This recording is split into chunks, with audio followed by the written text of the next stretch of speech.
Hello friends, দেখো ছাদ বাগানের কত সুন্দর টমেটো হয়েছে। দেখো একখানা গাছে গাছ ভরে আছে ফলে, পেকেও গেছে, আবার কয়েকটা কাঁচাও আছে।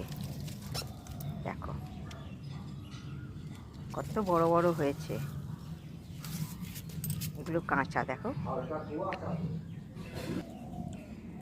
আর এই যে বেগুনগুলো দেখো, অনেকগুলো হয়েছে কিন্তু সরু সরু, প্রচুর বেগুন হয়েছে। একখানা গাছে একদম ভরে আছে বেগুনে।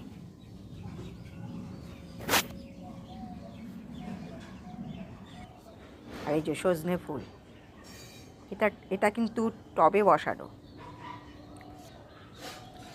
টবের গাছ। দেখো